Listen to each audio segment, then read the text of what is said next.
¿Sabías que el bosón de Higgs es uno de los descubrimientos más importantes en la historia de la humanidad? Digámoslo de otro modo, es una gran arma para entender mejor el universo en el que vivimos, pero para su explicación habrá que remontarnos muchos años atrás y revisar un concepto fundamental en física. Ahora bien, de manera intuitiva, sabemos que los cuerpos poseen masa. Una de las definiciones más usadas es decir que es la cantidad de materia en dicho cuerpo. De hecho, esta definición la expresó Sir Isaac Newton en uno de los libros más influyentes de la historia, el cual es Principios Matemáticos de la Filosofía Natural. Pero, ¿realmente sabemos qué es la masa y por qué ha de presentarse en los cuerpos? Ya desde la antigüedad se buscaba intuitivamente el concepto de masa. En civilizaciones antiguas se usaban balanzas para el comercio. Esta idea está asociada al peso, que no es más que la fuerza que atrae al piso los cuerpos que poseen masa. Kepler y Galileo también realizaron sus aportes para entender a la masa, pero Newton fue aquel que tuvo una idea más novedosa de entenderla. Te preguntarás, ¿por qué? Ya que ligó el concepto de masa a la resistencia de un objeto a ser acelerado o desacelerado, y posteriormente formuló su ley de gravitación universal. Einstein llegaría más adelante con su teoría de la relatividad, explicando qué es la gravedad, algo que Sir Isaac no pudo explicar a ciencia cierta, y así desplazando la venerable ley de gravitación de Newton. Pero esto es tema para otro video.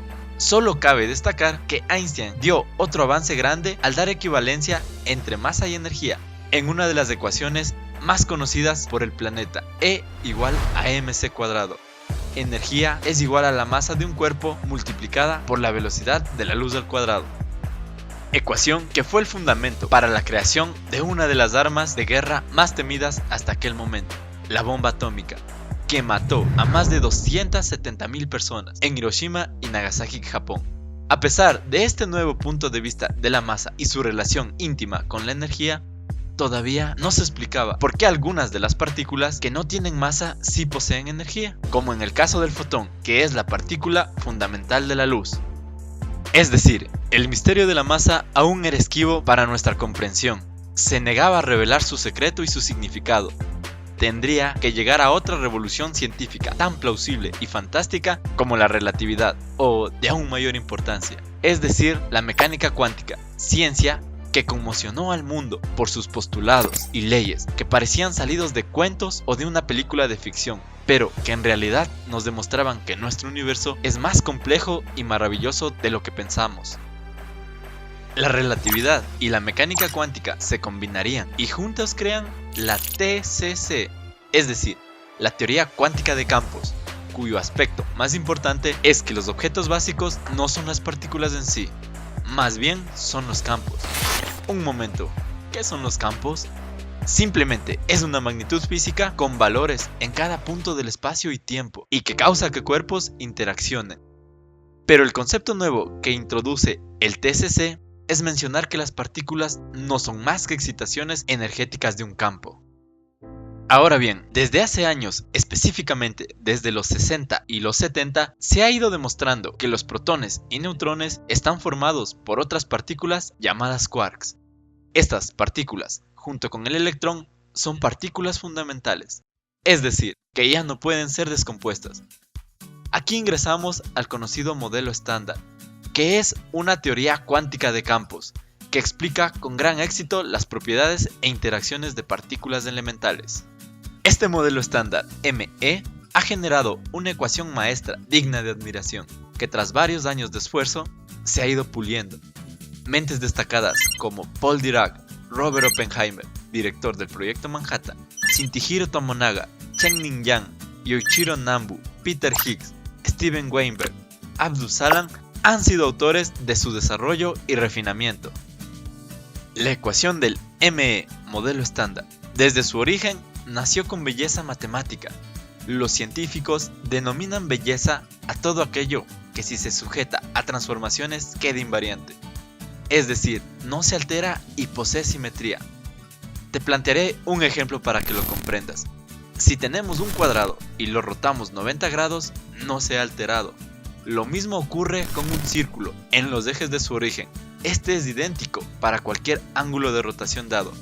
y la ecuación que lo rige, x al cuadrado más y al cuadrado igual a radio al cuadrado, se ha de mencionar que posee la propiedad de belleza.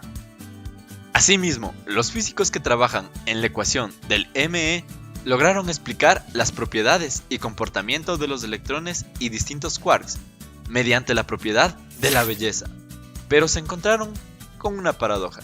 Si bien su ecuación describía con gran precisión distintos fenómenos de las partículas elementales, también les pronosticaba que todas estas partículas no poseían masa alguna, y por ende todo objeto en el universo debía carecer de ella. Algo que en realidad no ocurría, y de ser así, el universo no sería tal cual como lo conocemos, y no fuese posible la vida. Es así como se introduce el concepto de ruptura de la simetría, y mediante esta idea nace el concepto ingenioso del mecanismo de Higgs, el cual introduce el término de masa en nuestra ecuación del modelo estándar, lo cual no agradó a varios, pero los físicos Peter Higgs y François Englert, para solucionar este problema, mencionan que existe un campo que rodea todo el universo, al cual denominamos el campo de Higgs, conformados de partículas como resultado de la excitación del campo. Esta partícula es el famoso bosón de Higgs. Esta maravillosa teoría llegaba a explicar grandes misterios del universo. Uno de ellos era la respuesta buscada por siglos. ¿Qué es la masa? ¿Y por qué los cuerpos tienen la masa que tienen? Pues esto ocurre por aquella interacción entre partículas con el campo de Higgs, es decir, que si una partícula quiere moverse en el universo, este campo se opone y lo dificulta. Aquello detectamos como masa, y entre mayor sea la interacción, mayor será la masa de la partícula. De igual forma, existen partículas que no interactúan en ninguna medida con el campo, y debido a esto no poseen masa y pueden viajar a la velocidad de la luz, como en el caso de los fotones. De hecho, el campo interactúa consigo mismo, haciendo que el bosón de Higgs tenga masa. Un dato muy interesante es saber que la masa del bosón de Higgs es aproximadamente 1.000.000 de veces más que la masa de un electrón. Otra de las respuestas sorprendentes que nos otorga el bosón es la idea del vacío, pues ahora se sabe que el vacío denominado también es ocupado por los bosones o el campo de Higgs, y complementaría la teoría del Big Bang. Es decir, que al inicio de la gran explosión, todas las partículas salieron a velocidades impresionantes, y que poquísimo tiempo después de aquello, el campo de Higgs empezó a interactuar con estas partículas, impidiendo que sigan moviéndose a altas velocidades y agrupándolas, lo cual sería el inicio de todas las estrellas y planetas, y de la misma vida. En su tiempo, fue escéptica la teoría del bosón y el campo de Higgs, ya que muchos científicos la consideraban como un simple artificio matemático, algo introducido forzosamente para devolver la belleza a la ecuación del modelo estándar, y no creían en su existencia real. De hecho, el mismísimo Stephen Hawking apostó en contra de su existencia, el cual mencionó que nunca se encontraría aquella partícula. Pero el 4 de julio de 2012, el CERN, Organización Europea para la Investigación Nuclear, anunció un hecho de importancia histórica. Mediante el gran colisionador de partículas, se había hallado una de las partículas con las propiedades del bosón de Higgs. Años posteriores, mediante otras colisiones y datos más precisos, se verificó que se trataba de dicho bosón, y confirmando las predicciones de la teoría, otorgando así nuevas respuestas para la comprensión de nuestro universo. Peter Higgs y François Englert fueron galardonados con el tan prestigioso Premio Nobel en Física en el año 2013, un triunfo a su esfuerzo y nueva visión acerca del universo, develando misterios buscados por el ser humano durante siglos. Recuerda, la ciencia más útil es aquella que se comparte. Suscríbete para más contenido.